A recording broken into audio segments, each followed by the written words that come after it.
How's it going, everybody? This is Dave Meltzer. We're going to be here for the next 2 hours talking pro wrestling with Brian Alvarez. We'll be taking phone calls and emails throughout the show. We've got tons of emails over the last couple of days since we've been gone, since we took yesterday off. Brian, how are you? I'm doing good. That's good. I guess we'll start. I was on the plane, so I did not get to see Thunder last night. What's going on? Well, the thing with Thunder was we were talking yesterday about Lex Luger and Chuck Palumbo and how horrible Lex Luger and Sean O'Haire was. And I was absolutely expecting the utter worst from this match. And I got to say that I think, at worst, it was the third worst match on the show. Sean Stasiak. Does that mean that the rest of the show? Well, I heard the Sean Stasiak Norman Smiley match was the worst. That was one of the most horrible matches I've seen all year.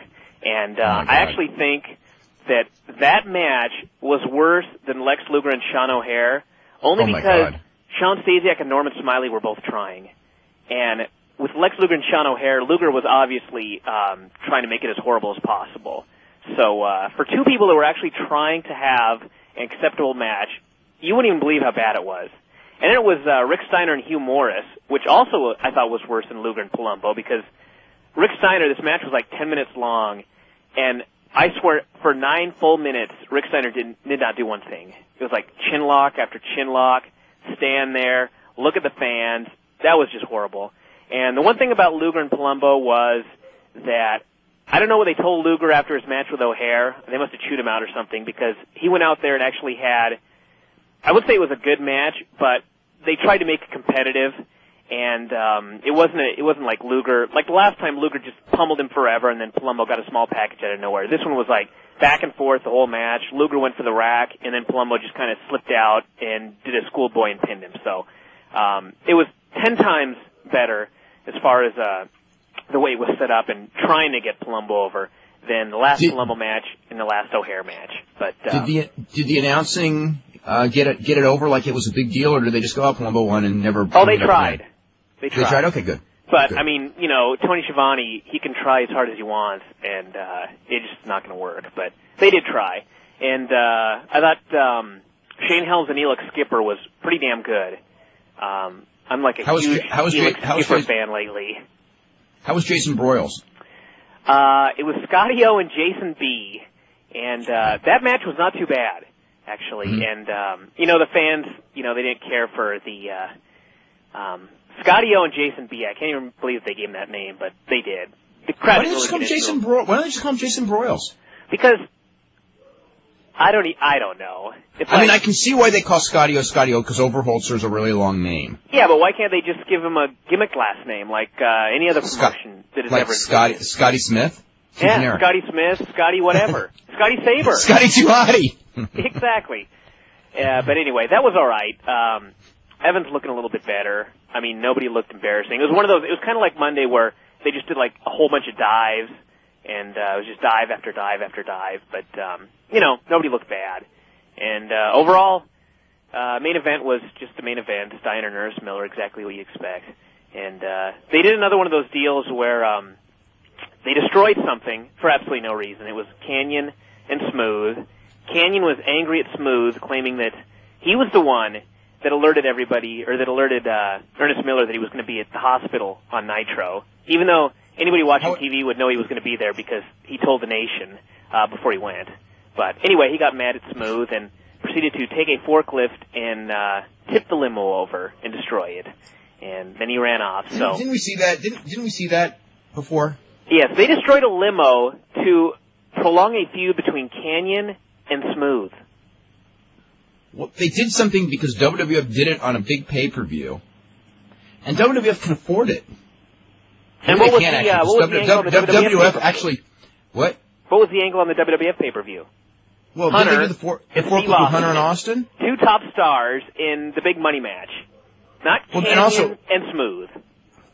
For a company that can't afford it. Yeah. I mean, it's like, you know, why do they think, do they think people tune in to see cars broken? Yeah. I mean, if Kanyon and Ernest Miller were headlining and the company was making money, that would be one thing. But, well, if they were making money, of course it's one thing. But not only are they losing money, but this is like a very deep undercard feud. Also, how much do limos go for that you destroy, even if it's a gimmick limo? I matter. I mean, even in the WWF, it wasn't like they got a brand new Lexus and dropped it off the forklift. Yeah. Yeah, it was interesting. I'm really curious what that is, because now that we're going to start seeing guys fired, like Chris Ford Crowbar was fired today. I want to see the amount of money they spend breaking televisions and things like that, and then on the other end, watch wrestlers get released. Yeah. To make up that money that's being lost. I mean, how much? Just compare Chris Ford's contract to the price of the limo. I don't know. That's what scared me when I started thinking about that. It's like for some, they'll cut a guy.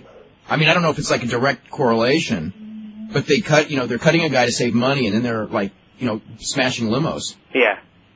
I mean, and again, you're right. If they were smashing a limo for a hot top of the card feud, it's one thing. But when you're doing it, for Smooth, who, I didn't even know he was still with the company. I know. Who wasn't even someone that's feuding with Canyon. Yeah. Yeah, anyway, so let's see. Hunter Hearst Helmsley at 6 p.m. tonight. Oh, that's during our show. He's doing a USA Today online chat. Let's see. What else is going on? We got some stuff I want to talk about the ratings from Monday. After... I actually didn't get all the breakdowns until Wednesdays. Actually, if you listen to the show Tuesday, you know that I didn't know. But the Vince Stephanie segment actually did the 5.6 quarter. Actually, it's 5.63, I think. I got it somewhere else. But anyway. So the main event was a 5.0, which is very low for a main event, especially with Rock and Austin against Helmsley and Angle. That's really low. But it jumped from a 4.7 the previous quarter, not dropped from a 5.6, which at least makes sense. The thing on all this, and the real interesting thing about this, and this is about the Vince Trish thing, it did a 5.6, which is much better than anything else on the show did. So in that sense, you can say it was a successful angle. However, it dropped. In fact, they lost 20% of their audience. They dropped 1.1 million viewers, tuned that show off after that angle ended, and never came back. Yeah. Now, did they really hate seeing the Hardys and the Dudleys, which was the next thing on the show for the tag team title, and they just didn't want to see it? Or did they, or were they turned off by the angle and just said, that's it? As a lot of people wrote into us and go, that's it. And if the latter is the case, then that's never a good angle when you, get 20% of your audience to, tune it off. And the other thing, it's not like WCW, which often has big ratings drops during the show because Raw is on and Raw has something hot and a lot of people switch channels. Nitro was already off the air, so these people were turning off wrestling completely. They weren't just going like, okay, Hardy, everyone's watching this angle, and then some people go, okay, they're WCW fans, now they're going to switch back because the angle's over. I mean, they weren't, that's not the case. Mm-hmm. They turned the TV off. So, make of that what you will.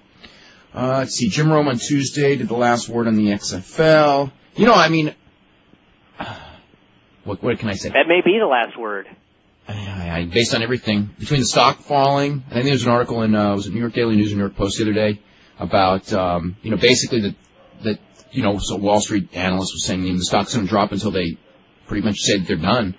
So they may be forced on that end. And just the quotes from Vince McMahon and from NBC from yesterday and the day before, really, no one's going like, hey, we're with us and quit bugging us. You know what I mean? Yeah. The quotes are, it's like Vince's quote was, well, as long as NBC's in it, we're in it. I think everyone wants to be, wants the other one to say that they pulled out, so you know what I mean? Yeah. Stock was at, $12.40, by the way, last time I checked. Yeah, I heard that. So that's really bad. There's a lot of pressures for them to get out of this thing.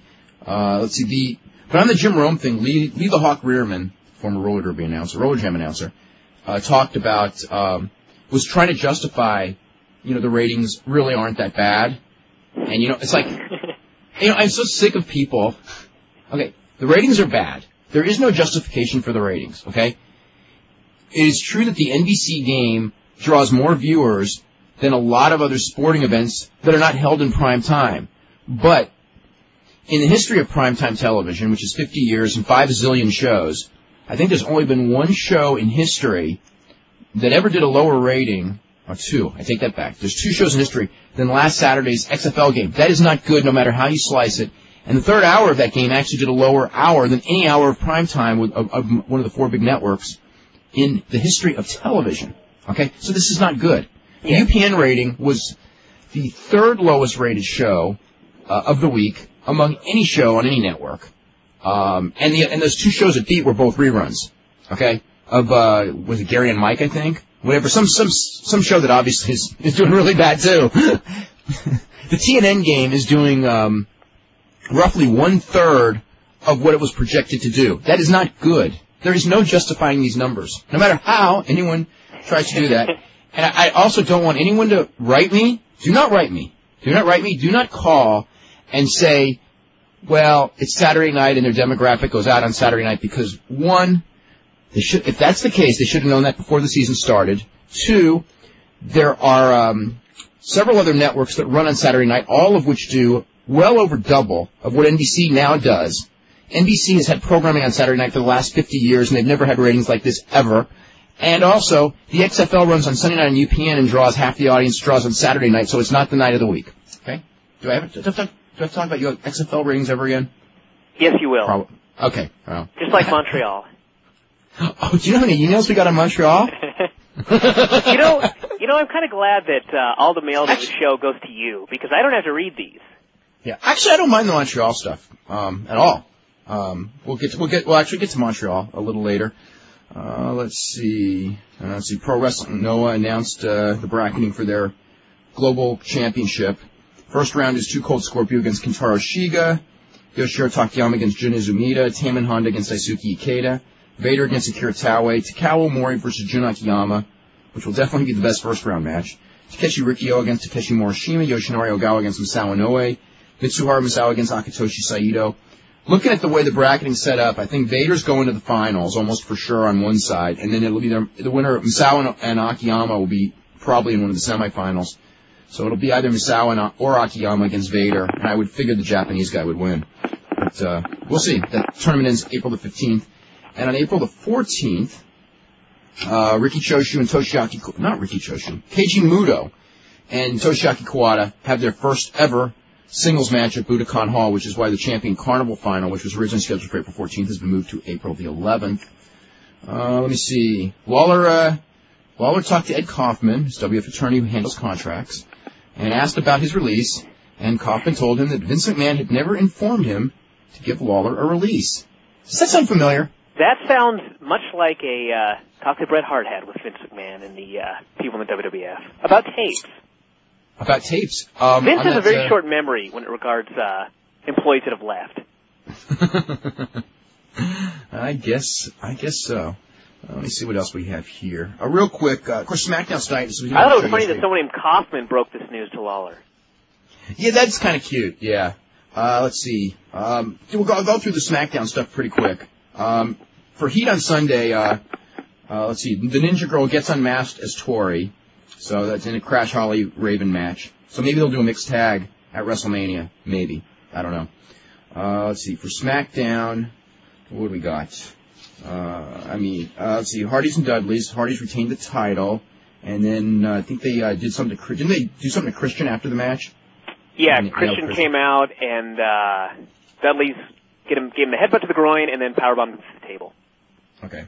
Then Benoit had to run the gauntlet, which really sounds like a Paul Lee deal.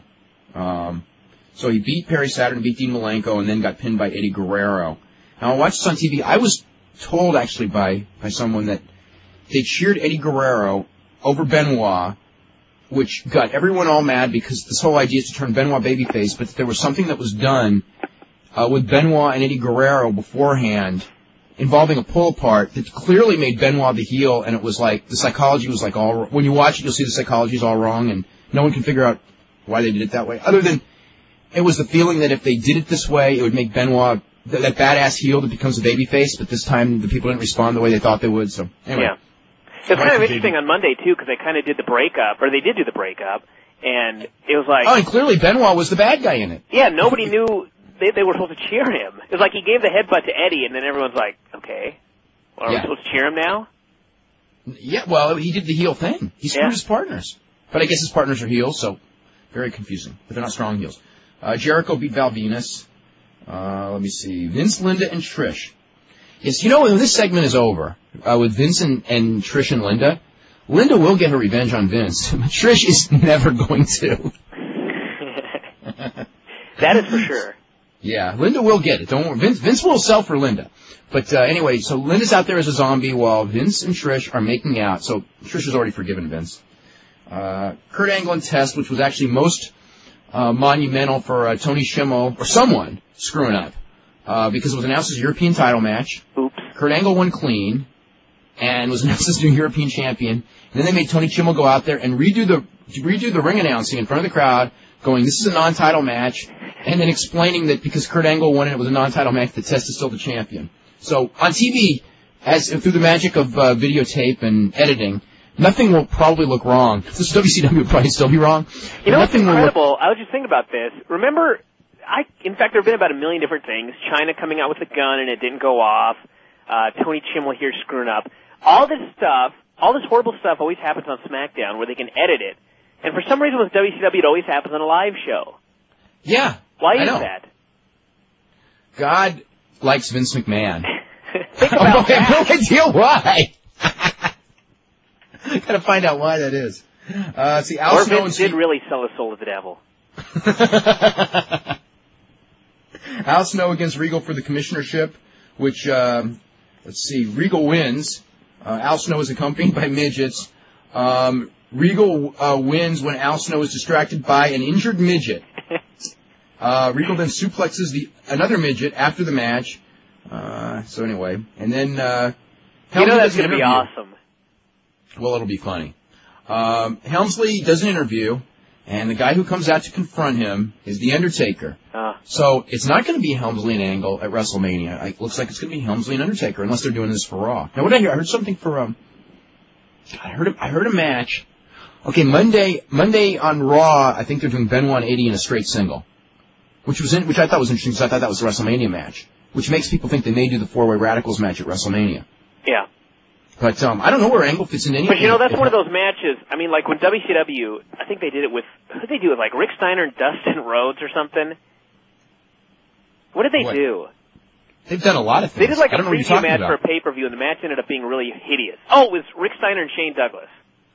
Just this horrible match. They do the pay-per-view matches on TV before the pay-per-view on almost every match. But yeah, Rick Steiner and Shane Douglas had that really bad match because remember when it was over, we didn't want to see it. But then I think Shane got hurt anyway, and they never did it on pay-per-view anyway. Yeah, but like in this example, Benoit and Eddie, they're going to go out there and have an awesome match. And if they're given a little bit of time and there's like a cheap finish, people will want to buy it. Well, they won't not buy it because of it. But they will probably do a four-way. Yeah. So Helmsley and Undertaker. So anyway, that's not Shawn Michaels. No? In fact, I don't know. There seems to be no opening for Shawn Michaels, who better show up pretty soon. I think they'll just have him show up at WrestleMania. Just make an appearance? That'll be his comeback. What, an appearance? He's not going to wrestle. No, he's not going to wrestle, but he'll come out and do something. That'll be like the beginning. Whatever they would do on Raw, they'll just do it on Raw. Because remember, I remember like a couple of years ago, I think maybe it was last year, 2 years ago.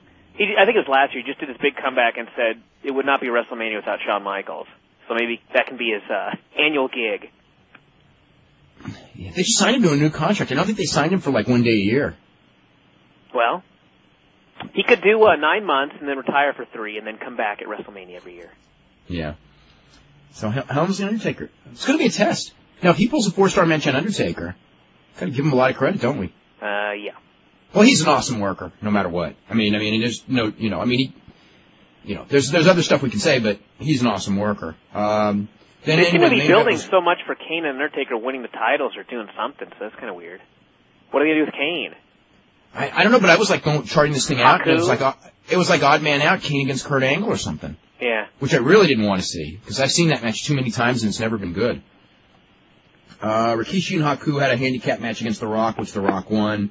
They tried to do the stink face on Deborah, but Austin made the save. So that's that deal. Poll.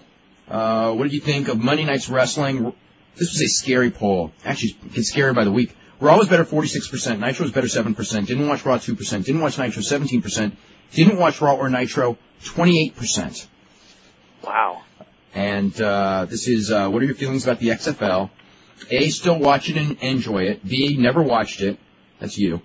C, stopped because there was not enough emphasis on the football or the football was bad. D, stopped because there was not enough emphasis on non-football.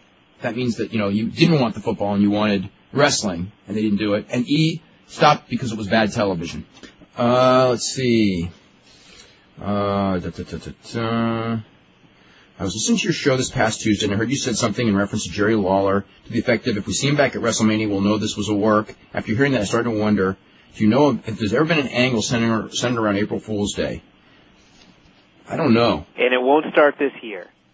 No, that's not a work, by the way. But anyway, that's another thing. Let's see. If WCW did indeed release Crowbar, they indeed did. It's from Todd Martin. This is a really bad sign for what's to come when the Fusion deal goes through, with all the untalented, overpushed, washed-up clods that fill the roster. Releasing a talented, charismatic, hard-working young guy like Crowbar is so incredibly stupid that it literally amazes me that it happened. Now, why should it... I don't disagree with that. And I was, kind of thinking, they're going to... The reality is they're going to cut guys that are hard-working, because the hard-working guys are the ones they don't push. Mm-hmm. And they're not going to cut Kevin Nash no matter what. I don't know if they can, actually, or Luger, because of that mentality that they're the top stars. So we're going to have more like this than less. I can't say I'm surprised they hadn't used the guy on television. Is it good? It's a terrible sign to send to employees. But they've been sending that terrible sign for how long? Forever. At least they didn't cut him and keep Daphne. Yeah, at least they got rid of him first. It's from Scott Keith. The other day you mentioned the incident when Hulk Hogan burned the Observer on pay-per-view. Out of curiosity, I went back and watched World War III to check it out. I'm left with a couple of questions.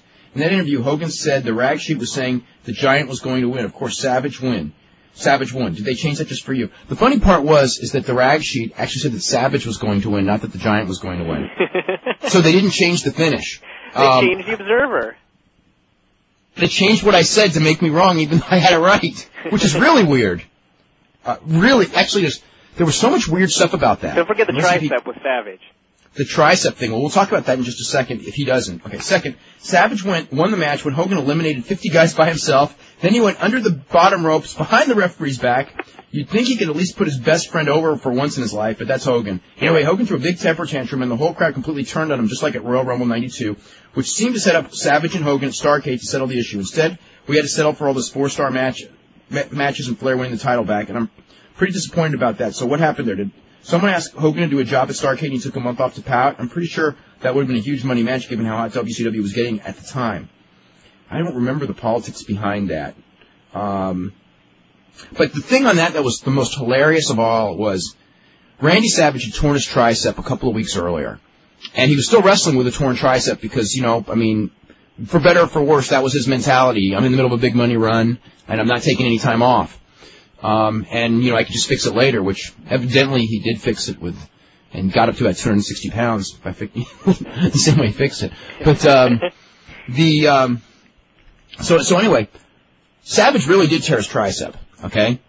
So Hogan goes in there and also just goes, not only that, but we worked all the boys too. Randy Savage, he doesn't even have a torn tricep. Now, as this is going on, Randy Savage's one arm is half the size of the other. But he's explaining how this was just a work that me and him created on the boys to get into the newsletter. Okay? Now explain that. Okay? Now, except that he really did tear his tricep. Now, what made it even better was, in that show, there was a match with Lex Luger and Randy Savage, and the finish was Lex Luger beating Randy Savage with basically an armbar submission. That's right. With Tony Schiavone saying Savage had to give up because of his torn tricep. So they actually did a finish based on that, while in the beginning of the show saying that it was a work, even though the one arm is half the size of the other. And when it was over, I always thought, that night, there were a couple of guys, and I guess I can mention Pillman's name since he's dead and he can't get in trouble for this. We were just, laughing so much, because he just goes, Hogan's completely lost his mind. He goes, what a fool him and Sting and Savage made of themselves. First, they put you over on the show. Second, they kill their own finish of the match, and they make their announcers and their product out to be a work. Mm-hmm. Anyway, that was very weird. Okay. One thing you should keep in mind before judging everyone in the Raw crowd during the Trish Vince thing is the mob or group mentality can be really strong and consuming. Absolutely true. That is true. Absolutely true. Yes, very valid. Let's see. Did they call Jason B and Scotty O B.O. at any time? No, I don't think they did. Okay. But I was thinking that. Yeah. Also, a few years back, I remember the interview where Hacksaw Duggan said, you remember this one, everyone remembers this. where he said that Hulk Hogan was a great technical wrestler, but he's not a good fighter. Yeah. Yeah, well, that was a great interview. Actually, compared to Duggan, he may be a great technical wrestler. I remember he called him Terry. He called him Terry. He didn't call him Hulk. Because Terry, you may be a great technical wrestler, but this is when Hogan turned on everyone. This is from Sean, who goes, I've decided that I know absolutely nothing about wrestling. Why would they release Crowbar? Budgetary reasons. Anyway, a young guy like that can wrestle and he can cut a promo, but a guy like Stasiak gets a push while a guy like Crowbar sits at home and Rob Van Dam sits at home. Stasiak must go. If WWF couldn't make him a star, why does WCW think they can do something with him? Because he's tall and he has a good physique. Right? Your guess is as good as mine. No, that's the reason. Do you have Thunder on tape? No. Because I was supposed to be home in my plane. As usual, my plane was delayed 2 hours. I was supposed to be home in time for the show. So I didn't bother asking anyone to tape it for me. And then I sat there at LAX, sitting there. Well, I don't know. If I was in the Northeast. You mean they weren't playing it on the TVs there in the airport? No. Sorry. Okay, let's see. The stock closed at $12.35, down 94 cents on the day. It was trading at $12.21 at one point, which is below its 52-week low finish of $12.25.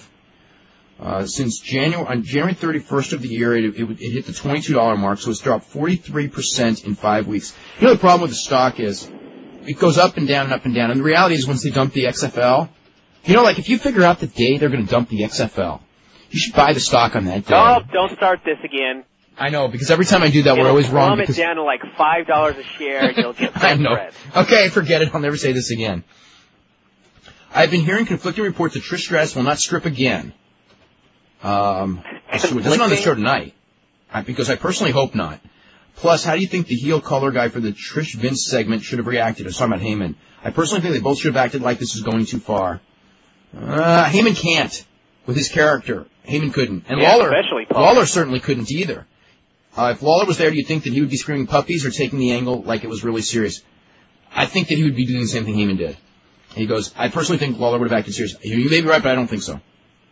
Let's see. This says, for Brian, didn't you think Easy Money looked really good? Yeah, he wasn't bad at all. Okay. Okay. Would you be surprised to see Lawler on WCW TV anytime soon? Not before they give him that release. Let's see. This is from Dennis. I've been thinking why Deborah would be thrown into the Rock Austin mix. Then it hit me. She will be the key to turn Austin heel. That's possible. It's possible. A lot of things. Yeah, but why set up a bunch of Hunter Austin matches if Austin's turning heel? Really? Maybe Hunter's going babyface? Yeah, they tried that before. If Rock is out and Austin goes heel, Hunter can be top babyface. Actually, that's true. Yeah. Let's see. It seems that every time I watch Raw or Nitro, I always see a few blue and white striped flags in the audience. What is the significance of the flag? It's blue and white striped flag in the upper left-hand corner. What does this have to do with wrestling? I don't know. What is this? Blue and white in the corner of the screen? Yeah. Let's see. I don't have that flag. Is there some heat between Helmsley and Jericho? What's clever about it is that there probably isn't. There should be. If so, do you know the cause? Yes, they both have blonde, long hair, and Jericho came in with a big build-up in a lot of people's minds, and people thought that Helmsley thought he wasn't as good as me and set out to prove it. And he may not be, but he still killed him, even if he was. Let's see. Of the two Dumb Matsumoto versus Juice and Nagayo hair matches, which one do you think was better? God damn, those are 15 years ago.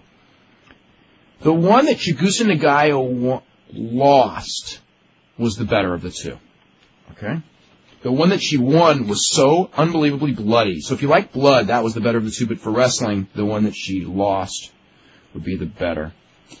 Let's see. What was Vince Russo's role in Survivor Series 1997? I believe in past interviews he said he had nothing to do with it, but there are two reasons I can't see why he was not a part of it. One, he's obsessed with reliving the finish in WCW 2 with his huge ego. I can't see him not wanting to be part of the writing team for one of the most anticipated main events ever. Okay, I'll tell you a little bit about this one. First of all, Vince Russo, after the fact, claimed that the Wednesday before, that he and Vince were talking at Vince's house, and Vince told him ahead of time that Vince was doing it. Now, on WCW, he tried to claim that he did it, as a heat-seeking mechanism, to confuse all the fans or whatever the reasons were. He wanted to take credit for it to get himself over, obviously.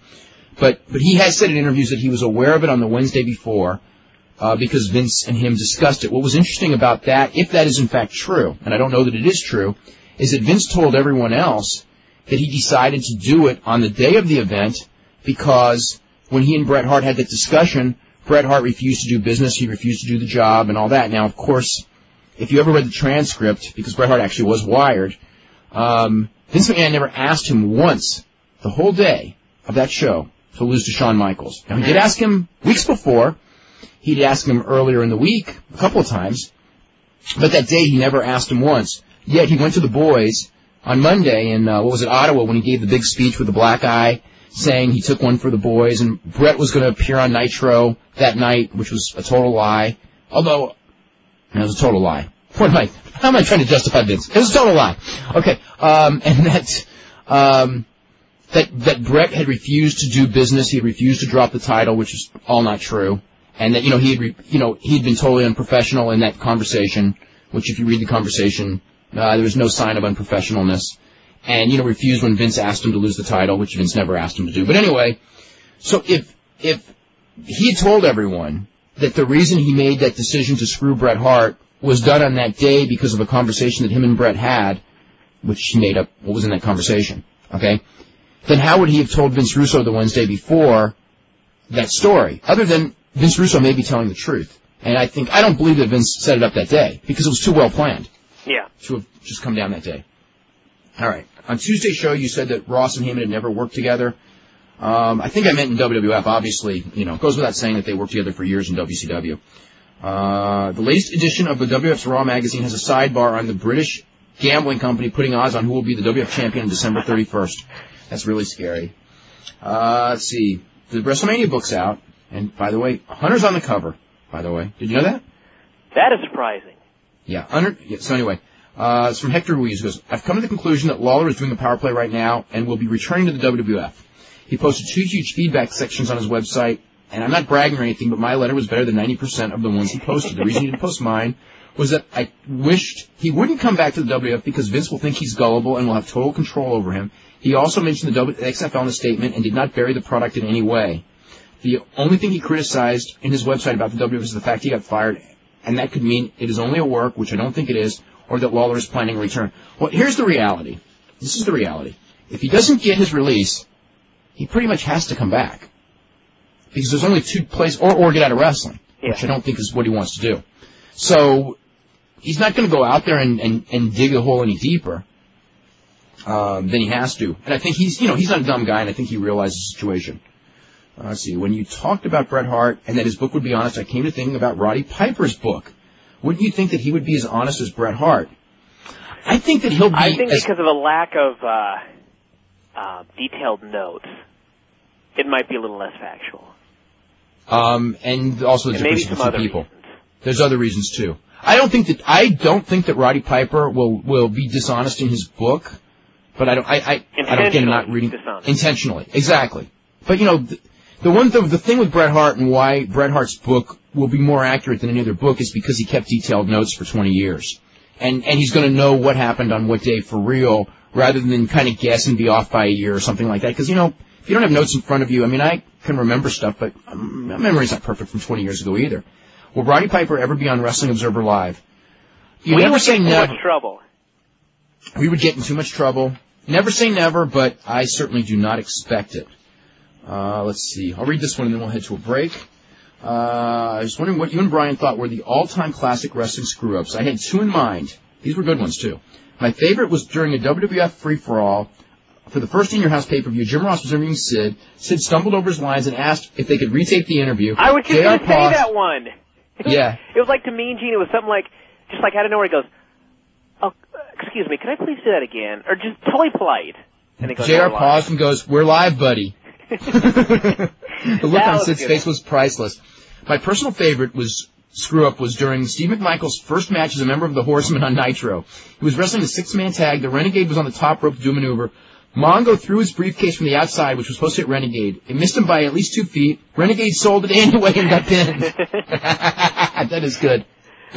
You know, another funny screw-up. Remember, actually the whole match was a screw-up, but the second Hogan Warrior, the throwing fire spot. Oh, yeah, of course. Yep.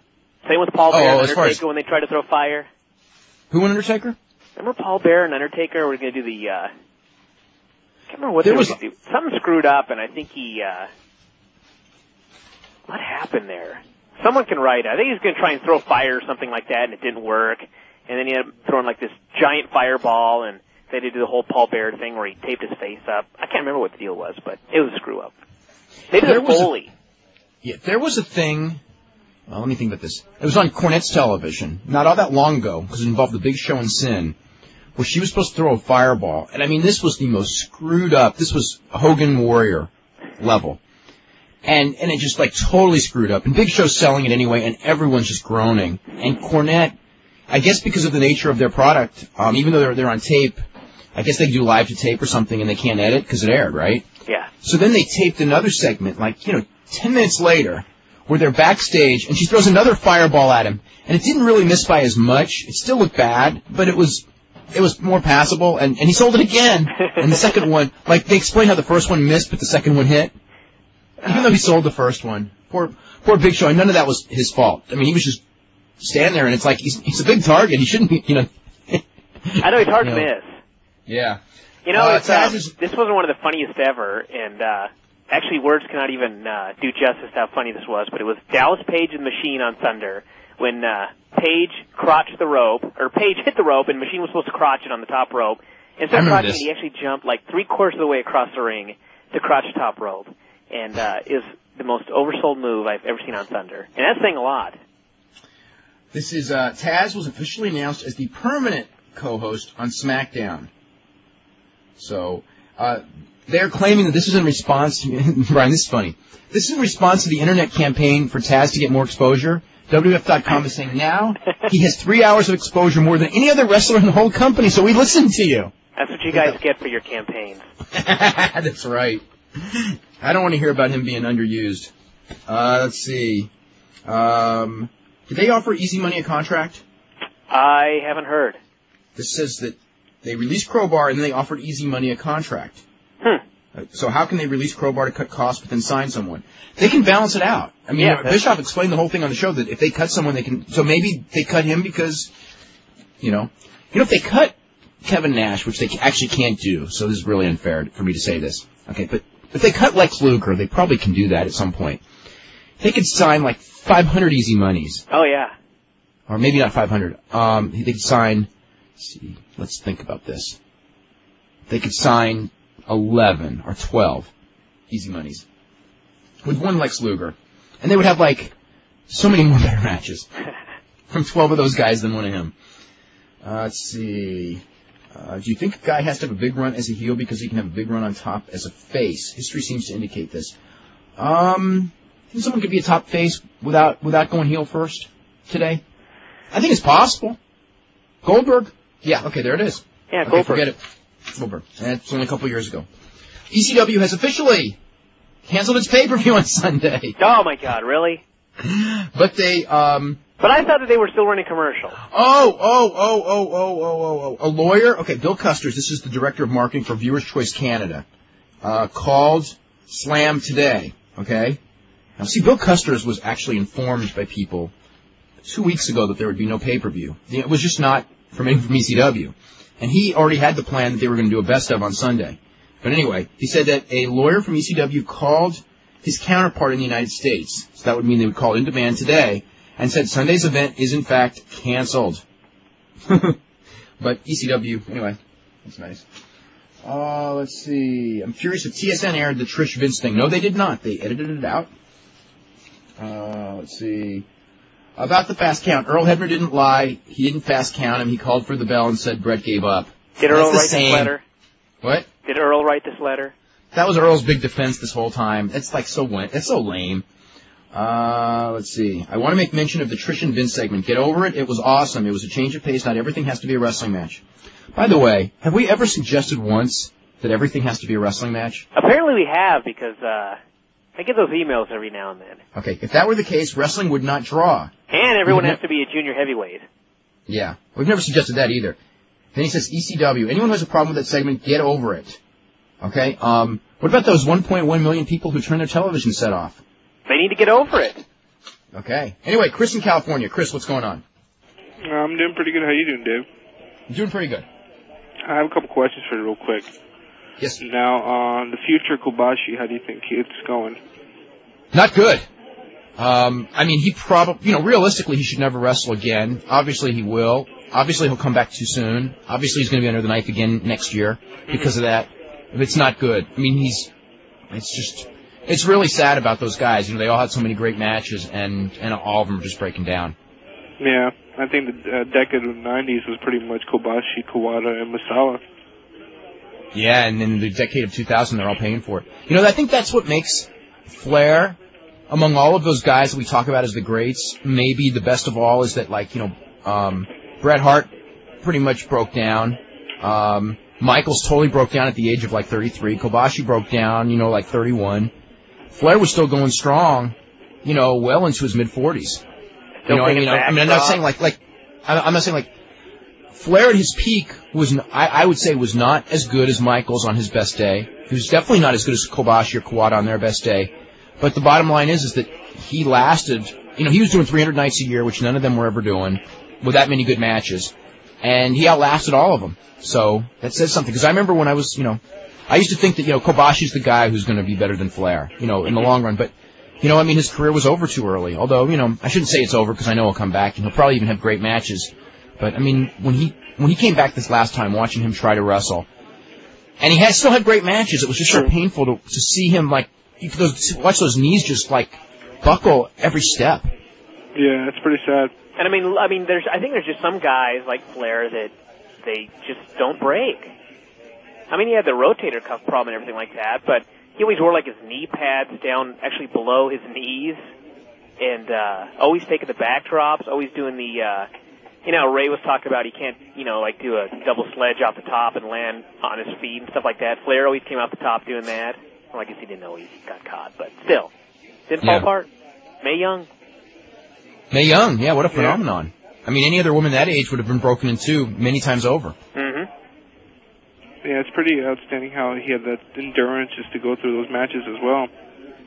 For Flair, his body didn't look that great, but he was still huffing and puffing. He had a lot of gas to go compared to the others. Yeah, that's right. He was doing those 60-minute matches, and they were not slow-paced matches. Yeah. And it's right. He was doing longer matches than all those guys we talked about. Although they worked, I don't want to fault them. They worked super intense matches too. Kobashi and those guys, even more than Michaels, way more than Michaels, quite frankly. They worked really, really physically hard matches. Actually, physically harder matches than Flair did, really. As far as just physical punishment, and that's so that's part of it. True. And I heard something about the Lions Den starting a pro wrestling camp or something. Is there anything true to that? Yeah, they're doing the San Diego one. Not the other ones, but the San Diego one that Ken Shamrock is running is. In fact, he'll be on the show and we'll probably talk about that. But yeah, they're going to do some pro wrestling training. I think maybe. Really? Do you know when he's going to be on the show? A week from Friday. A week from Friday. I'm going to have to write that one down. Got a couple questions. So when is this big fight with Igor? The 25th, and it'll air on pay-per-view on April 6th. Sounds great. Okay. Will the U.S. ever get that pay-per-view? Yeah, April 6th in the U.S. If you got a dish. If you don't have a dish, you're not going to be able to get it. But it'll air in Japan live on pay-per-view. True. All right, I appreciate it. Okay, you're very welcome. Let's go to Mark in Connecticut. Mark, what's up? Good afternoon, gentlemen. How are we today? Hey, we're doing really good. Good. My little quotable of the day, everybody gets on Sid Udy's case for taking time off to play softball. Well, it seems to me that Rick Steiner only returned to WCW when hunting season was over and Wade Bogg went to work big league camp with the Devil Rays. I think it just has more to do with Eric Bischoff being back in power. Yeah, probably, but, with these things, there's probably more than the kernel of truth. A guy can get $1 million for working when he wants and how he wants. Anything's possible. I want to, just bring something up to you. I don't know if you happen to see it. Probably you don't have time to check Keller's website, but they put a archive up of one of Bruce Mitchell's columns from 1991, and it was before I had started reading the Torch. And He made mention of the fact of your run with the National and your running with Titan and how Frank DeFord stepped in and kind of defended you, which I thought was really good. My question, or the thing that I wanted to just discuss, is the whole problem with Titan. I guess you had in 1990. Mitchell alludes to it, but never really makes it definite what it is. And then it led to the point where SI did an article in '91, and Titan said, "Don't talk to Meltzer. He just writes a little industry newsletter, and he's got a hard on for McMahon." And he, can you give me any background into what that was all about? I remember reading your column in the National, but I don't remember anything real controversial. It was over the Gulf War, and what happened was I had written a column critical. It was funny because right before the Gulf War started, like literally days before, I had talked with J.J. Dillon, who I just talked with, who was like Vince's number 2 or 3 guy. And I go, if that war starts, you better get off this angle, type of thing. And he was going, I know, we know that. Then the war started, and in fact, they hit it harder. And so I criticized them for basically exploiting the war, which clearly they were doing to build up that WrestleMania. Not that they weren't the only ones, but, even Sports Illustrated themselves, when they were listing people who were exploiting the war, they actually said that the WWF did it more than any other industry. But anyway, so I was critical of what they were doing, and Hogan going to military bases for footage, to act like he was this big patriot and things like that. And it was just like, I thought it was kind of explaining the war to too big of a degree. And they blew a gasket. Big time. Big time blew a gasket. It just goes to show the arrogance of McMahon that he thinks that he would have any pull with the national publication, and Frank DeFord especially, to think that they could pressure that. What was... Well, they pulled all advertising out of the paper. They basically did a thing where they were going to pull all their advertising out, unless the National dumped me, which they didn't. How much ad were they doing, though? They weren't doing a tremendous amount. Yeah. In fact, I think that the Connecticut office actually wasn't doing any, but I think that they were in some of the they were doing some local market advertising. But the Bodybuilding Federation was actually, I think, maybe doing more, because I remember whoever it was that was running the Bodybuilding Federation wrote a really nasty letter to Frank DeFord about me at that point. Yeah. And so anyway, that's kind of like where everything went, and it ended up with they ended up where it got really bad, in a sense, was that, I kept writing the wrestling column, but they wanted to do a bigger story, actually, on the exploiting the Persian Gulf War. And it's funny that there was so they had one of their other writers do the story, because it was like basically McMahon talked to DeFord for a long time, and McMahon was like, I'll talk to any one of your reporters, but I will not talk to Dave Meltzer. So DeFord just goes, we're going to do a big story, and we're going to talk to another reporter. And I was like really mad, because I'm just going like, look, Vince should not be dictating, who covers Vince for this paper, especially since it was my beat.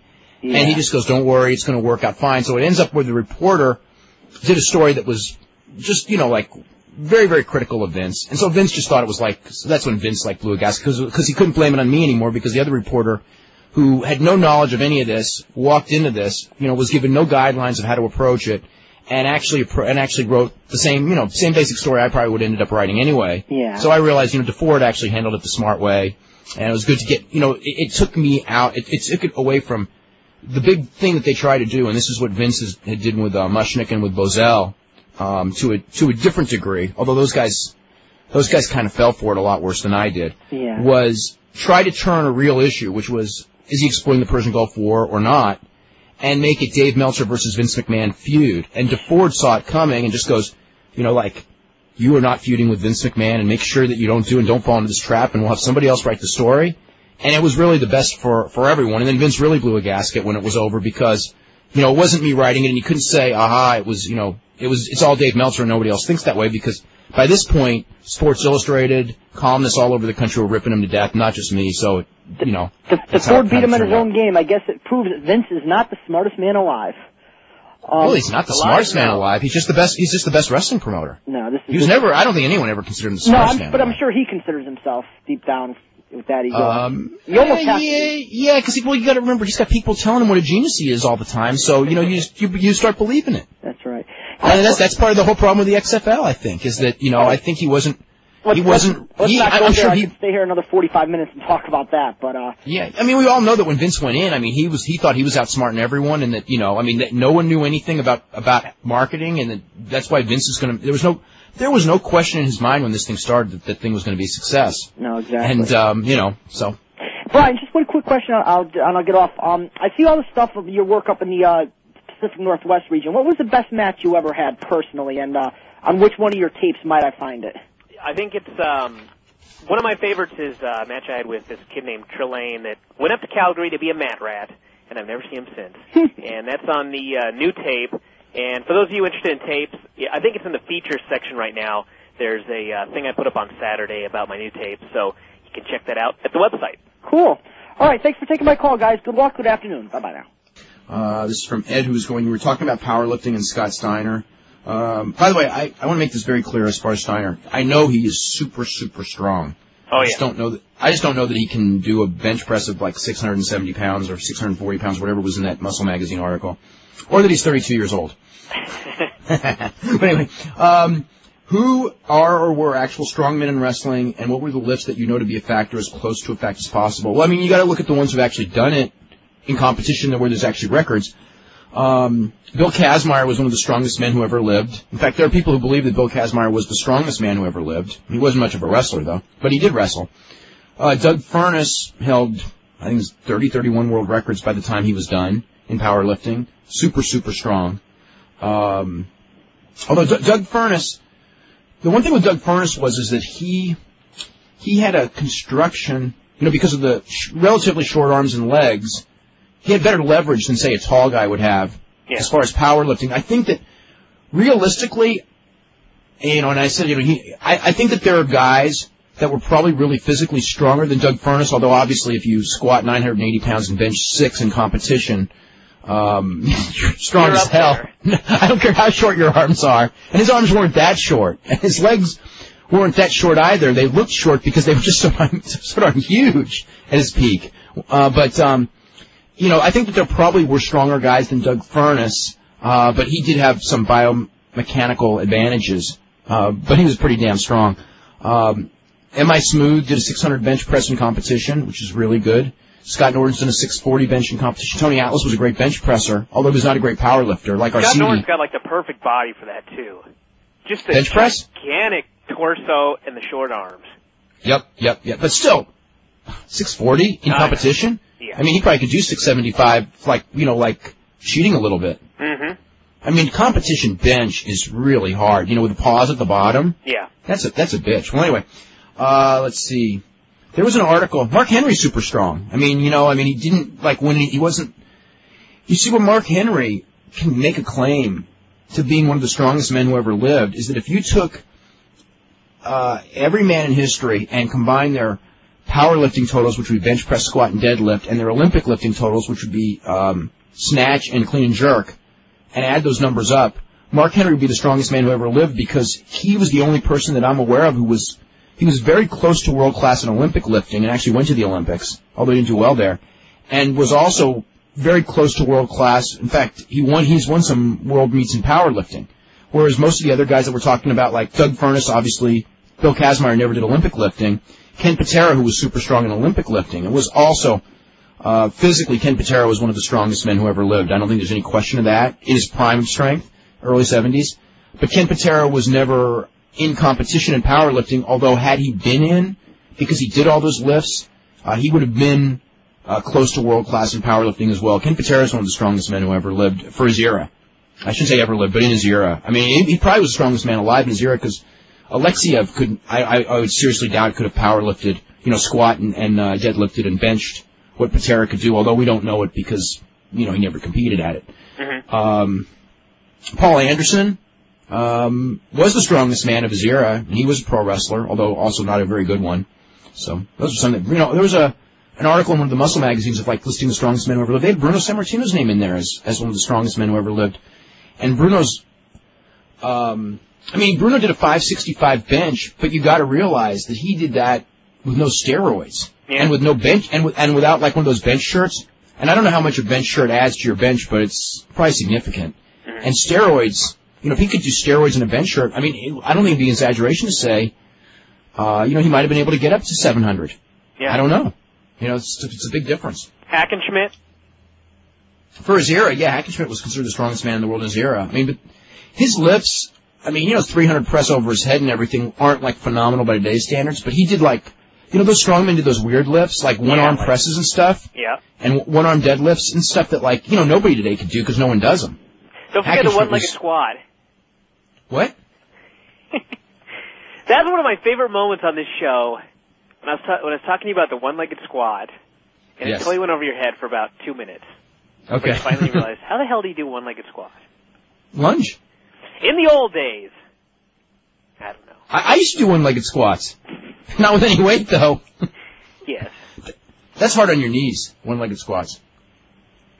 Let's see. What do we have here? Let's go to Tom in California. Tom, what's going on? Hey, how you guys doing? Hey. I have a question about the economic situation of the WWF. How long did it take for the WBF to be stopped, and how much did that affect their money-wise so far? WBF was never the kind of expense the XFL is. Where did WBF go? About, when? They did the first probably 2.5 years? I think they did 2 pay-per-views, right? No, they did 2 contests, but only the second one was on. The first one wasn't on pay-per-view, the second one was. Okay. So they were there, I would say probably 2 to 2.5 years. Mm-hmm. But again, their total losses were probably, maybe 5-10 million. It wasn't it was 90 million or, although WWF's not going to lose 90 million on the XFL because they got NBC as a partner. Of course, they weren't making then what they were making now. Yeah, you're right. Whoa. Those kind of losses meant a lot more then than they do now. That's a good point. Yeah. Well, today on the news, they were reporting that Vince wants out and he wants to leave NBC with the whole XFL by itself. Now, how will that... That won't happen. They want out. Those affiliates want out as bad as everyone wants out. They're just trying to figure out a way to get out and save face. This was on Fox News today, right before I listened to your show. So I don't know. I saw Vince's quote. Save face? How can you possibly save face? There's no way. Yeah. Can there really be any way to even remotely save face? Yeah. I mean, I think we all know the thing's done. Yeah. How much money will we lose on it, do you think? If they go through the season, I think Vince is going to end up losing about $45 million, and NBC is going to lose about $45 million, maybe a little more. Because if they actually announce that it's done beforehand to save the price of the stock, the ratings will really plummet. I mean, don't you think, Brian, that they're going to drop even more if they announce it's finished? Because then everyone knows there's nothing to look forward to. I think if they announce it's finished, they just got to end it. Not even finish the season? No, just end it. Oh. Or if you put Saturday Night Live in there or something. Anything. Yeah. Well, I mean, the ratings are so low, NBC could put a test pattern in and probably do the same number, right? Yeah. Actually increase it according to what they used to think. the old standards of ratings from 3 weeks ago. And my next question is, have you got a copy of that new WrestleMania history book? No, I don't. I just had a great idea. That's bad.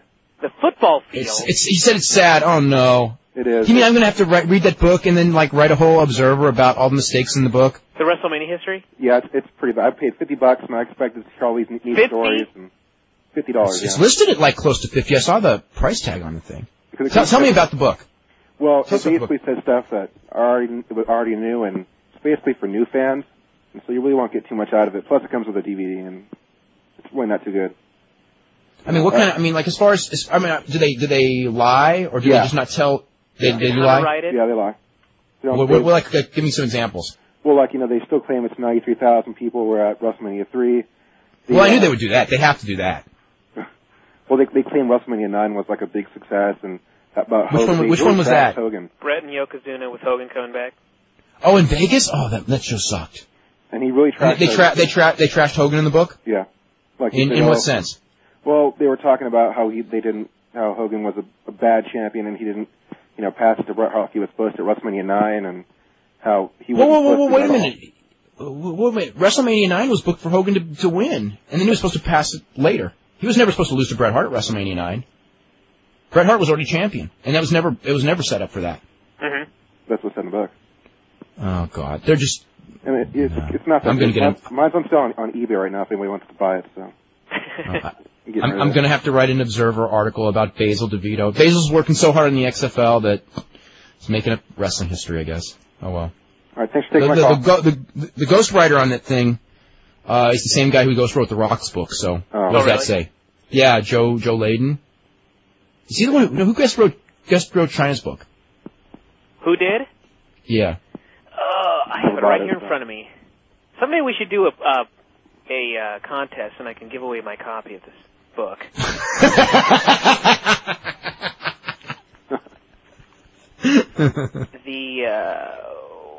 I don't even know if it lit. Oh, with Michael Angeli. Okay. I don't know him. You know what's funny is that there's guys like Keith Greenberg that have been around from the beginning and actually know this, who have worked for the WWF since the beginning, that are wrestling fans and know wrestling history, that should have been like the ghostwriters for like these books, but instead they get these outside people who know nothing about wrestling, and they end up writing crummy books. I think nothing about writing, especially China's book. And Rock's. I mean, my God. You know, I was at last night while I was actually waiting for the plane to take off. I went into the bookstore at the airport, and the paperback of Rock's book was out. The new additional, you know what the new additional chapter is in Rock's paperback? A whole bunch of photos. There's no new addition. It says with additional stuff, and it's all pictures of, you know, and the book ends the same way. There's nothing new. Other than, and I'm reading this book, and like the thing that I remembered from the first time, and it's there like on one of the very first pages, I'm just kind of leafing through, going like, is this book really as bad as I remember it? And then I just see, in Rock's book, his grandmother's name is misspelled. I mean, at least in China's book, there were these people like Terry Runnels. Shawn Michaels. Okay, you're right. Shawn Michaels is actually one of her few friends. But it's not as good, but it's not like it was her grandmother. Yeah. So, anything else, Tom? Tom's gone. Tom's gone? I gotta tell you my idea for the XFL, to save it. Okay. All right. The field needs to be redesigned to be a test pattern. So it'll get to a 3.0, right? Yeah. Instead of the green and white or whatever color the field is. Yeah. This is for Brian. I don't know why it's for Brian and not me, but it says, tell Brian, because I have never been married either. He goes, this is from someone who said his name is married 10 years. Tell Brian, married couples have no electricity after the first year. What you saw between Steve and the human Barbie doll is called lust. After the first year, anything other than screaming at each other is known as lust. Okay, now... They haven't been married a year yet. No, they haven't been married a year yet. I was going to say that. And I don't know that that's true, but again, married people will have to say that. I don't know. Let's see. I was at SmackDown. It was a very poor quality show. There were numerous screw-ups in production. The quality of the matches were pretty bad. Well, I guess we'll see tonight. The only match that was good was Benoit going through the Radicals Gauntlet. It was fabulous to see someone who cares about his profession. The segment with Trish and Vince kissing in front of Linda was one of the most pathetic displays I've ever seen. It made me sick that this is where the product is going when you have great wrestlers that can't even get a match on TV. Also, is it just me or is Steve Regal phenomenal? It is not just you. He is. I think he is the second best interview in the company. Certainly as a worker, he's right near the top. Best interview in the company. He is, as far as I think he's, God, I don't know. Who would say the best interview in the company right now? I mean, Rock for delivery, but my favorite has always been Foley. Yeah. Do you count him as being in the WWF right now, though? I guess you could sort of not. I would almost pick Regal or Angle. Angle, yeah. Because, I mean, sometimes Hunter will come out and whenever... It's too long. I mean, there are times when Hunter's talking when I'll get bored, and there's times when Rock is talking when it's like, okay, great, yes, I smell you, blah, blah, blah, blah, blah. Angle, I never go, oh man, this guy's talking. Actually, I think I have a couple times, but usually, you know, I can listen to an entire Angle interview and it's good. And Regal, I have never been bored with a Regal interview, so maybe Regal. But he has never been in a position like Angle and Hunter and Rock where he's got to carry a segment by himself. That's true. Regal's stuff is interplay. I think Regal's stuff is more acting, which he may be the best actor in the company, with the exception of maybe, again, Foley. Mm-hmm. I think that as an actor, he's tremendous. As an interview, he's very, very good, but he doesn't do that where he comes out there, because even when he was doing that British stuff, and the people would boo him and all that, yeah, they used to, like, play the other guy's music and come out and he would do the face, like, pretty quick. I mean, they never left him out there for, like, 10 minutes. Yeah. Which Hunter's out there for a long time, and it's harder when you're out there for a long time. Mm-hmm. Let's see. It's from Sterling Ridgeway. I took my wife to Raw on Monday. It was my first live WWE event. Great timing, dude. The situation with Trish was an embarrassment. I couldn't imagine bringing children to that show. I was embarrassed to have my wife there or for other women around. I was surprised at the pops. Brock, Austin, Helmsley, and Hardy's. But some of the other biggest ones were Crash Holly, Kai and Tai, and The Big Show. The area where I was went crazy for The Big Show. and I thought I might change my mind about the Big Show because Al Snow and the Big Show match was very good. There were 3 chants for Jerry Lawler. There were a lot of signs to bring back the cat. There were probably a whole lot more than you saw because they were confiscating him at the door. I thought the action was great. Even my wife, who was a non-wrestling fan, got hooked.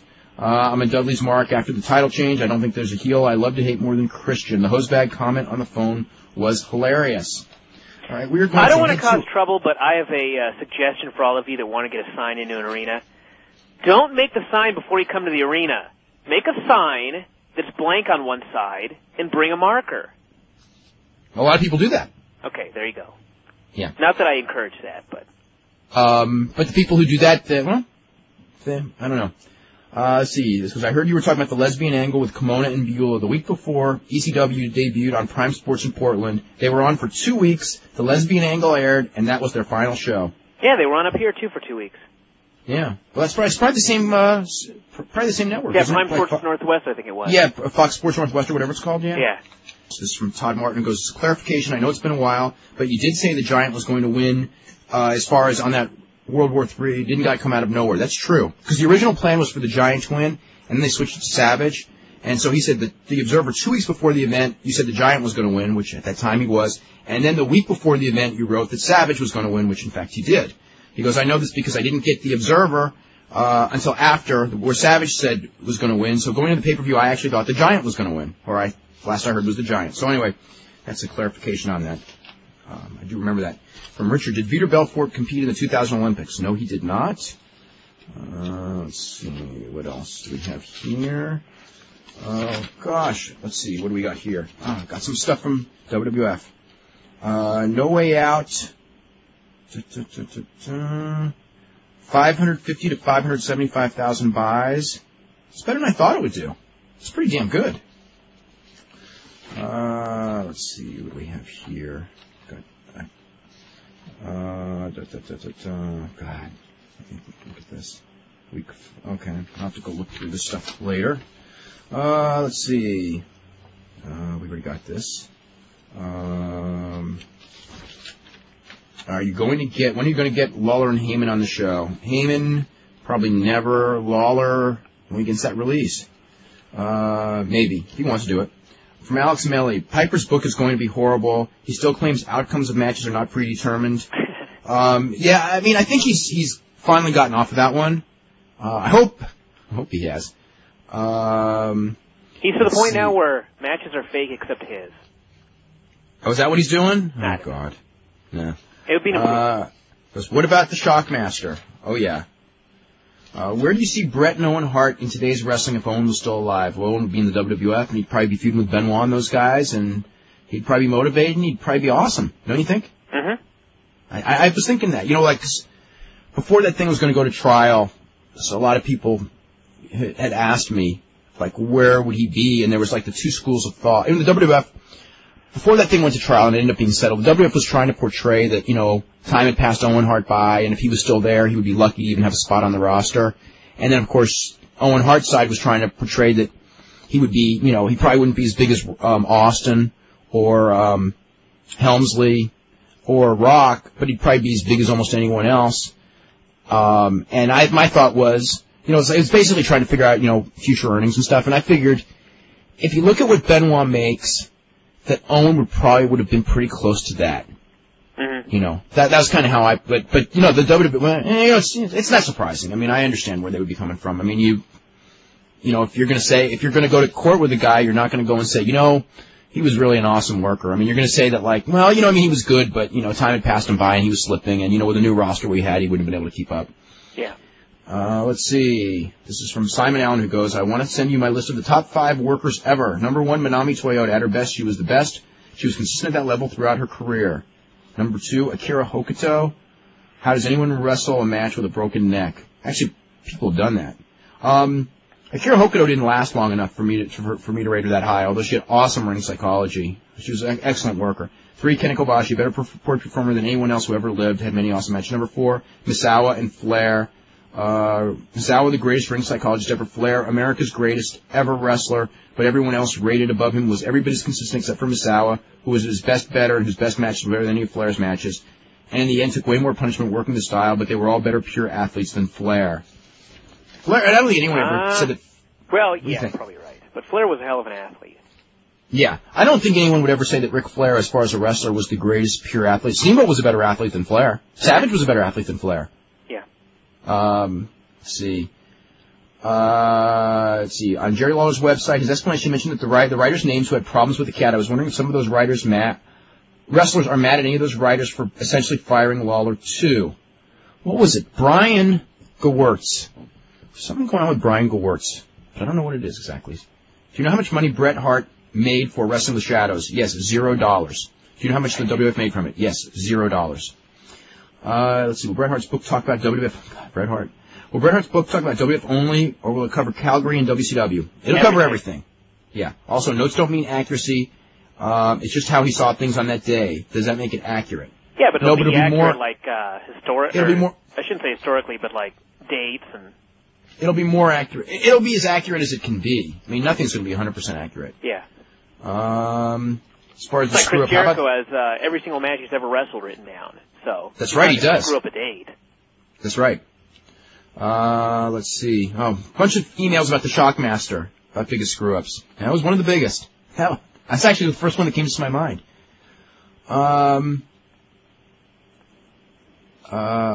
This is actually pretty funny. I'm surprised you didn't notice this from Chris.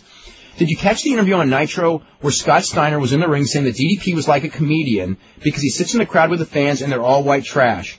That was his reason why DDP was like a comedian. He meant a chameleon. It was the single most incoherent thing I've ever heard.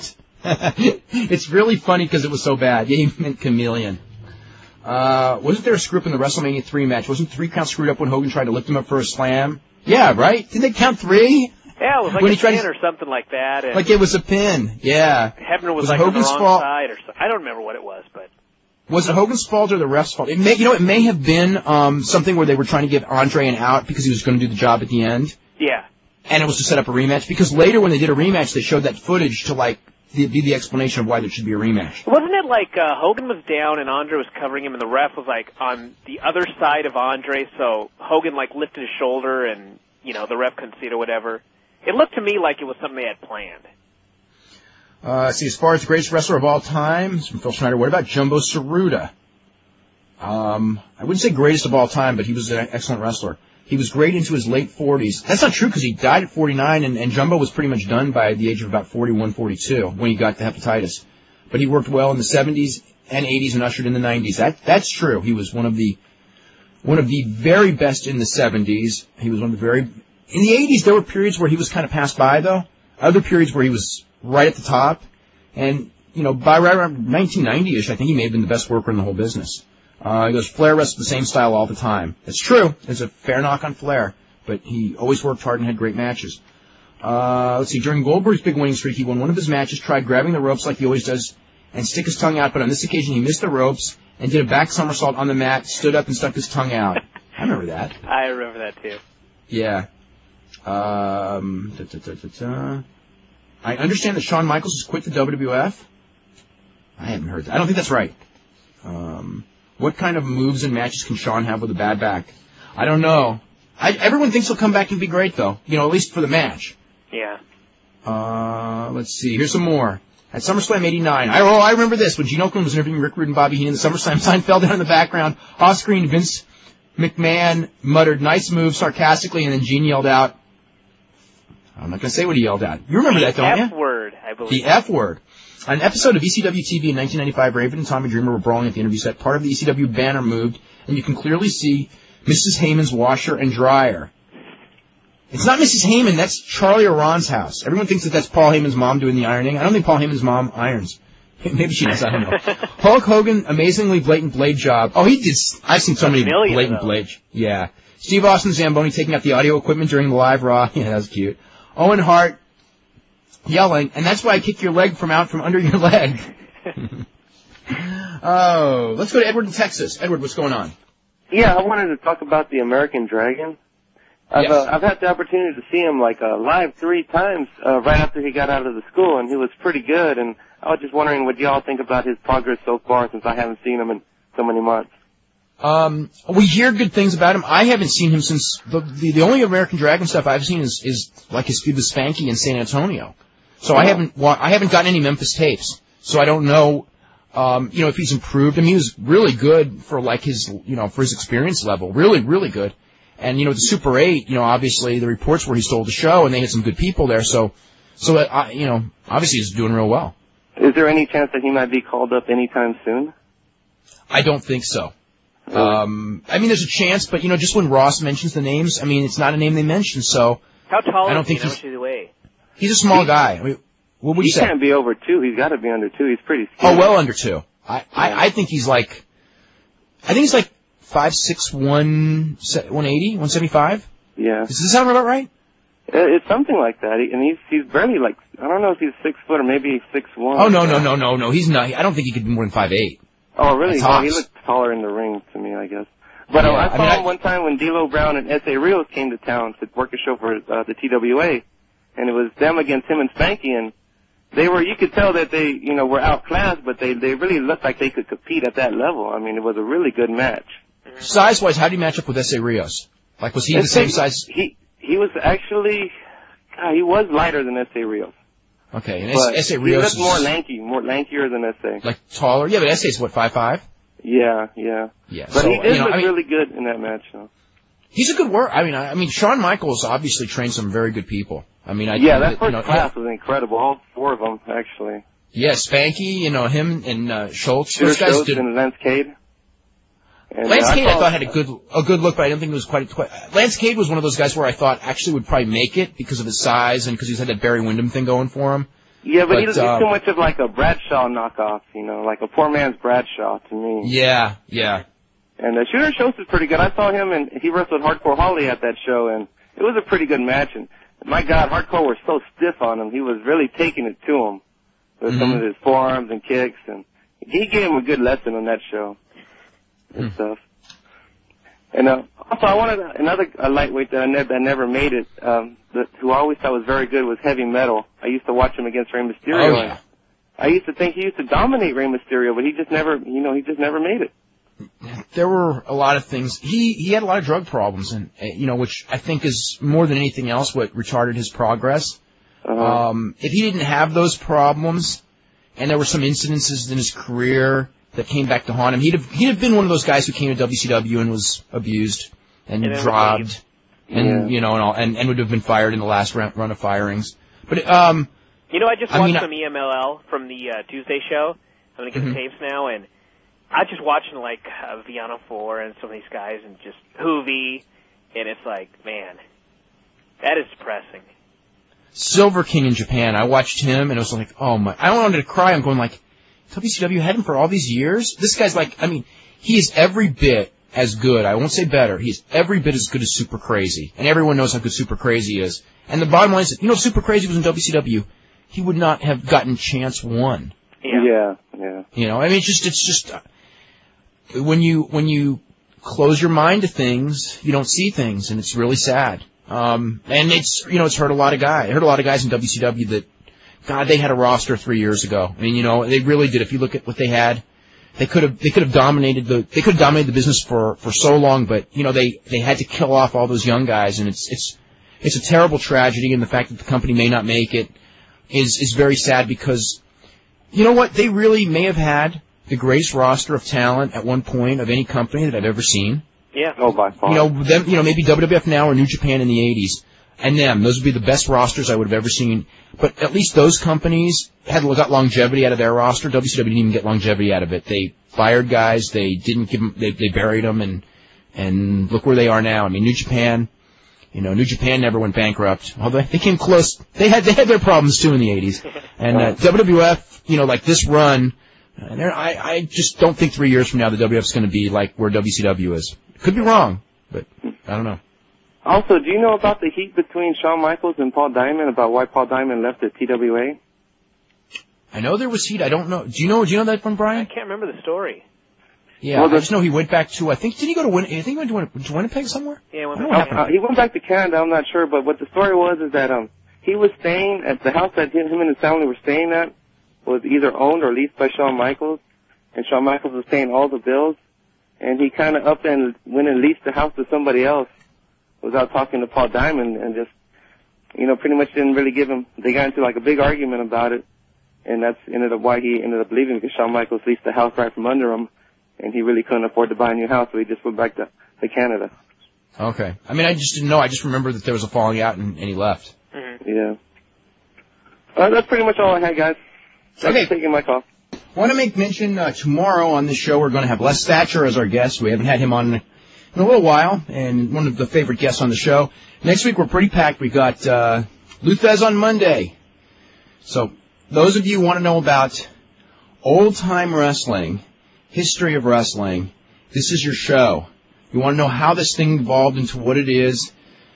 Lou Thesz goes back to the 30s, and his mentor, Strangler Lewis, goes back to the 1900s, and he probably has as good a knowledge of the inner workings of the wrestling industry during the 20s, 30s, 40s, through the 50s of any man, because in the 50s, I mean, he was the guy in the 50s, and then he was still world champion in the 60s. Anyway, he's got a book out. Anyway, let's see. Wednesday, we're going to have Jeff Merrick of Live Audio Wrestling. Thursday, Cody Monk of the Dallas Morning News. Friday, Ken Shamrock, right before he leaves for Japan for the Igor fight. So, we got a full bank of calls. I want to get through a few emails really quick.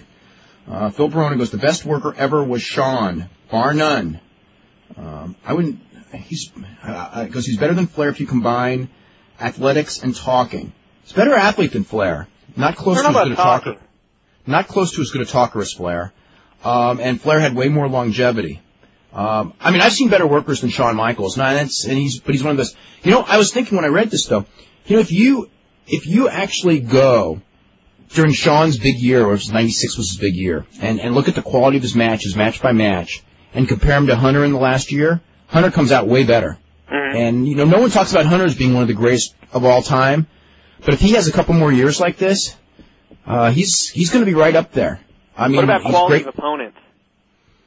Hunter's had much better opponents than Shawn, no doubt. Shawn had like that match with Kevin Nash. I just don't know that Shawn's matches with Sid weren't that good. I mean, he had some, think of the opponents. But you're right, he had worse. No, Hunter hasn't had the bad opponents. Well, hey, we're going to see WrestleMania, of course, with Undertaker. Yeah. So, let's see. What about Dynamite Kid? He's the most complete wrestler I ever saw. The best wrestler I ever saw was Blue Panther. I don't know if he's the best. The best mat wrestler I think I've ever seen is Kiyoshi Tamura. I would say that for sure. Volkan was really good. Blue Panther's really good. Dynamite Kid was great for his era, but I think Chris Benoit is far better than Dynamite Kid. A lot of people will, because Dynamite was the original, but Benoit had fewer holes in his style. Dynamite Kid did a lot more crazy stuff, but I think Chris Benoit was way better from a psychology standpoint than Dynamite ever was. Best flyer ever, Satoru Sayama. I'd say Mysterio at his peak would be the best flyer I ever saw. Sayama, was worlds above everyone else in his era, but like the style of dance. Sayama was the quickest wrestler I ever saw, though. I mean, I never saw anything. I think we'll all agree that Bruiser Brody was the best brawler. Very believable brawler. Yeah, maybe. And as for the biggest group of all time, do you remember Rick Steiner when he says, "I am Rick Steiner is my name"? I don't remember that. If you didn't count interviews, then we could go on for about a year straight on this show. Just list, first off, every Sid interview that's ever been cut. Remember that? Oh, he used to have classics. Let's see. Sometimes for fun, I'll just transcribe something that Sid says in the newsletter, and I just read it back, and it's just unbelievable. Yeah. Do either WWF or WCW have rating projections similar to what they have to make good for advertisers, similar to the XFL? Yes, they do, and WCW. That's why WCW couldn't shut down, was because they have to make good to their advertisers because they promised them a much higher number for Nitro than they delivered. And he goes, do you know the numbers? Okay, where was it? As hideous as it sounds, wasn't a 3-hour Nitro more probable than the 2-hour version? Oh, absolutely. Remember when they switched? One of the big things that you and I both wrote about, and no one else did, was how much it was going to hurt the profitability of the company by switching, even though I'm not against. When they did that move from 3 to 2, I thought it was the right move at the time. But one of the reasons they lost so much money that year was because of that move, because the production was almost the same for a 3-hour show is a 2. It's not that much more, and they're losing 1/3 of their ad revenue. As it turns out, they lost way more than 1/3 of their ad revenue because the ratings ended up dropping, so they lost. Yeah, I mean, hypothetically, the ratings should have gone up, and it went down. Well, that's what Russo said. Russo, when he cut it, said that they had to get their numbers up to average a 4.2, a 4.142 to even out the loss of revenue by cutting that third hour. And Russo said they were going to get it up to a 4 just by cutting that third hour, and obviously they're not even half of that now, or they are just barely half of that now because they're at 2-1 pretty consistently. Someone says, I can't find wrestling title history books. Do you know the website? Archeus, ARCHEUS at GaryWill.com. Let's go to Mike in California. Mike, what's going on? Hey, guys, how you doing? Hey. Doing really good. Cool. I got a couple questions for you and a statement. First of all, I know WCW's in a lot of trouble right now, but do you know who came up with the Cruiserweight tag team tournament?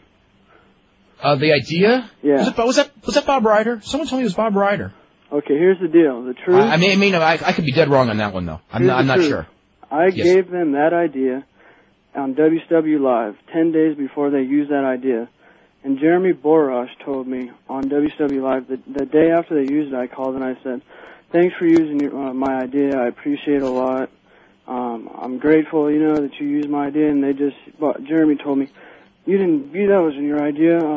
That was Johnny Ace's idea, and he shared that idea with us when he was last on in January. So I listened to Johnny Ace's interview in January, and nowhere they mention the Cruiserweight tag teams, but nowhere did they mention the tournament. That was my idea, and I just thought that was really rude of those guys over there, just downplaying like a fan who's trying to help them out. And I'm a really creative guy who has plenty of ideas for them. Have you guys ever seen Logan's Run? The TV show? The movie, or Ocean's 11. I remember it, but I was so busy watching wrestling that I don't remember much about it other than I remember there was a TV show. I understand. One of the episode in the Twilight Zone movie that Steven Spielberg directed was written by George Clayton Johnson. And he's my mentor as a writer. I'm a screenwriter. And I've mentioned it to Jeremy that I've liked to write for WCW before, and he just downplays me. And my mentor tells me don't even go into wrestling as a writer. And I've told he's him probably right. He's probably a wise man. Yeah, but I know that I could just supply so much of a better product than what they're doing. And I feel I could conquer the WWF with my ideas. I've had plenty of other ideas that they've used. They just don't know it. And maybe they're afraid to owe you money. I just feel like abused as a fan by them and their show that they put on. I do too. Huh? I do too. It's just I've been watching it every Monday and Wednesday, and for all these years, just hoping and praying that they finally get their act together. Yeah. Does Eric Bischoff listen to your show at all or anything? He doesn't listen to the show, but I talk to Eric Bischoff from time to time. Well, if you want to drop him my email, if he's interested in a good writer, it's hero9@AOL.com. Okay. And if he's interested, and I just wanted to let you know where I think WCW Live belongs. And just give me a second. Here it is. All right. Bye. Let's go to Jerry. Hey, what's up, guys? Not too much. What's going on? How's it going? Hey. It's going okay. I had just a couple questions for you in regards to the leftovers from ECW and where you think they might end up, such as Tommy Dreamer. Everybody from Joey Styles on commentary to Francine. Dreamer's going to end up, I think, in the WWF, but I don't know if they'll let him wrestle. He may just end up being like a road agent or like a writer, booker type of thing. He's still a young guy, though, isn't he? He's 30, but he's too beat up. He, if you watch his work, he can do all the shortcuts in ECW, where you walk around, hit guys with signs and stuff like that. But in WWF, he couldn't get away with it, and he can't go up and down and all that stuff anymore. He just took too much punishment. Oh, okay. What about any plans to bring on Joey Styles as far as commentary goes? Because I think he'd be a lot better than, and I'm not one to judge because I'm not in the business. I don't work, doing what they do. But I think he'd be better as a color commentator than Michael Cole would be. I think You'll find a lot of arguments has, on no that. presence whatsoever, in my opinion. Yeah, I don't know. A lot of people you'd have to think, who's he going to team with, Is it going to be Joey Styles and Jim Ross? Joey Styles and Taz? Yeah. On SmackDown. It's better than Michael Cole and Taz. I'm not looking forward to Michael Cole and Taz week in and week out. And it's more because of Michael Cole than Taz, because I've seen them, the little bit of heat that I've seen. Did something happen with Michael Cole and Taz? I don't know. What, last night? I mean, at the taping. I didn't hear. I don't know. I think something did. I don't know what it was, though. They're supposed to be setting up an angle where Michael Cole gets pissed off at Taz always giving him trouble, and so he goes after him or something. That's what I read, anyways, for whatever that's worth. But, okay. Anyways, one last thing is, I don't know if you guys remember this at all or what the validity is to it, but more than a few years ago, is it true that before a pay-per-view in the early 90s, Randy Savage punched Hulk Hogan in the eye? They got in an argument over something, and he socked Hogan, and they had to put makeup on it before the show? Again. No. That was the pizza was the pizza's hot. Savage gets very angry when you approach his pizzas. Yeah, this was before the WrestleMania. God, was it the Vegas WrestleMania? I think it was the one. Maybe it was 9. Okay, it was the one where they said they had a speedboat accident. I believe that the speedboat accident was a true story, but I've heard so many times that Savage actually punched him. Maybe it was an accident because Savage punched him on a steamboat the speedboat. Speedboat, and they crashed. I don't know. I've heard both stories, and I don't know which one's true. I know that all the friends of Hogan say that it was the speedboat, and the Savage rumor was out. Savage and Hogan, they've had a love-hate relationship, ever since Savage's marriage broke up. And probably even before then, they probably had one just because, just the nature of, two wrestlers that are, egos clash. Savage is a million times better worker, probably jealous that Hogan was a bigger star. Hogan may be jealous. Who knows what? Because it's like those two guys that don't like each other but need each other, and then they end up back together again. Kind of like Lawler and I shouldn't say Lawler because that's not really a fair one, but a lot of guys with McMahon, that really, it's like they really don't like him and they're gone from him, but they're going to end up back with him because they just have no choice. Oh, okay. All right. One last thing, then I got to go. I was reading today that in regards to Don Callis possibly doing any color commentary, that he burned a bridge in the WWF due to when he was there as the Jackal, and I was wondering if there was any validity to that. He doesn't want to go back there, I don't think. I don't know what burn a bridge. It's like there are guys who did stuff that you would think would never be back. And they come back. I don't even remember what. Don Callis, it was just like, Bruce Pritchard didn't like him. Bruce, and some of the guys didn't like him because of his managing in those days.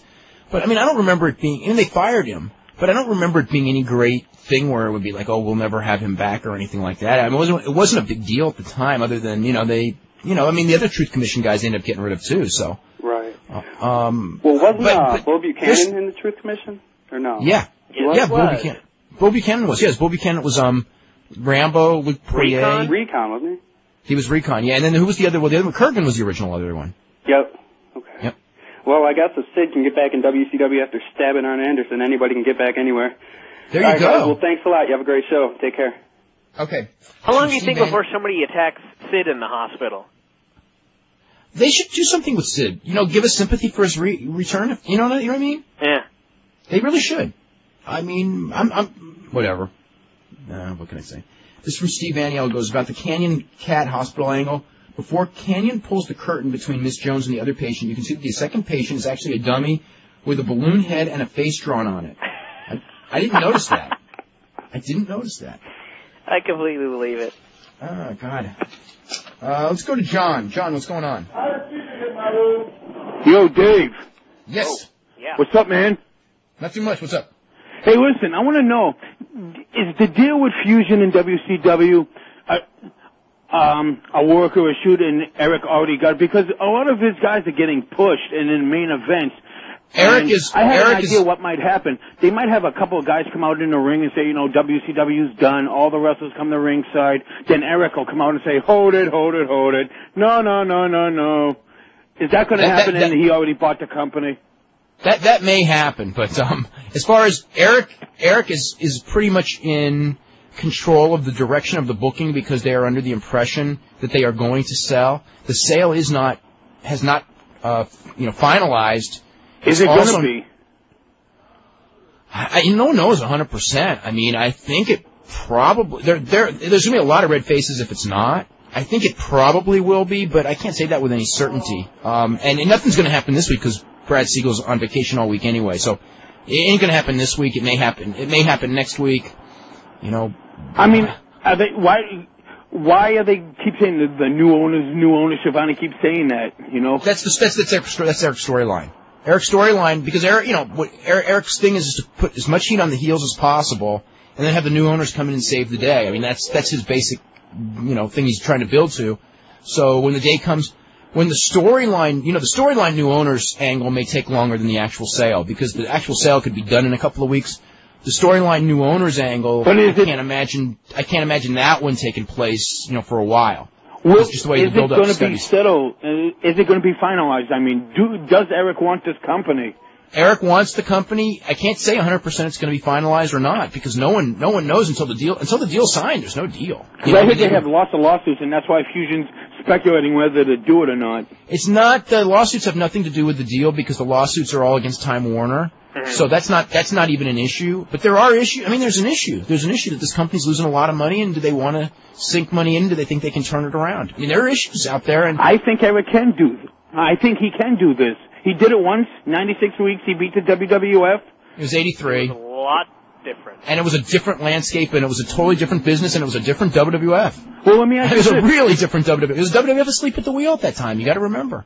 I was told, I read somewhere on the internet where Eric said he wasn't worried about the ratings. I beat the WWF. It's not the talent beating WCW. It's the things he does, because the talent he has, I beat. Is that true? No. You don't think so? You think the talent beating the WCW?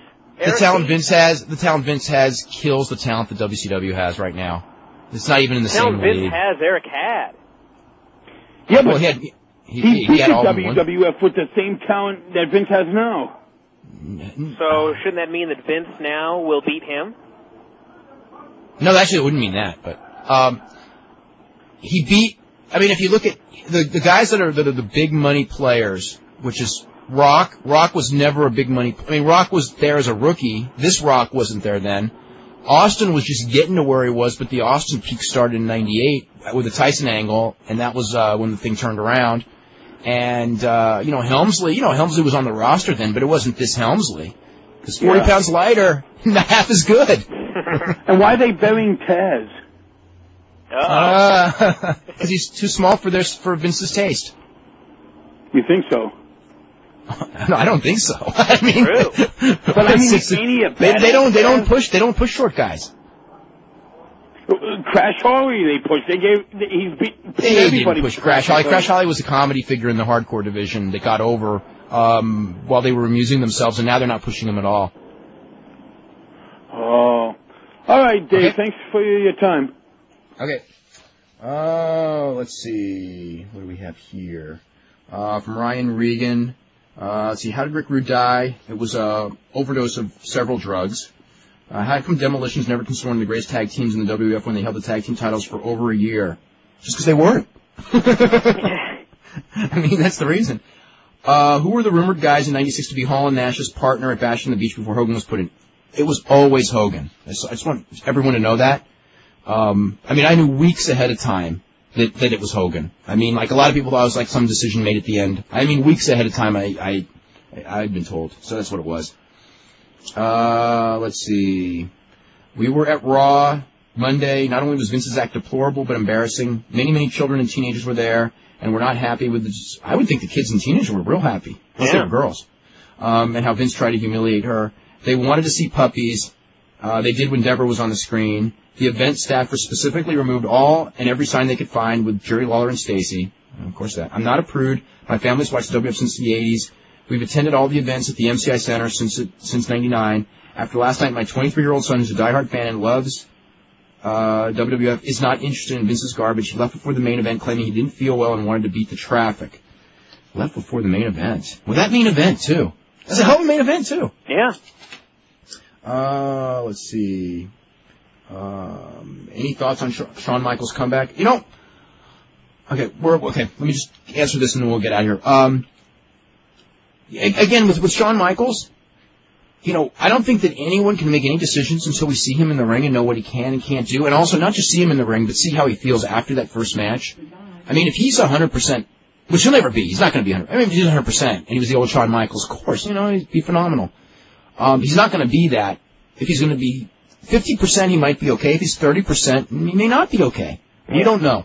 It's like when people are asking about Shawn all the time. Hey, there's a poll question for you right there. What? What percentage do you think Shawn will be when he returns? None of us know. Shawn doesn't even know. Mm-hmm. He hasn't taken bumps. He doesn't know how his body's going to hold up. His doctor told him never to do this again. Doctors have been wrong, but doctors have also been right. Yeah. Let's see.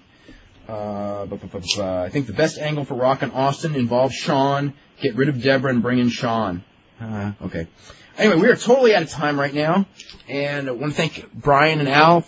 And tomorrow we're going to have Les Thatcher up. We'll finish up the week. We'll see you all at 5.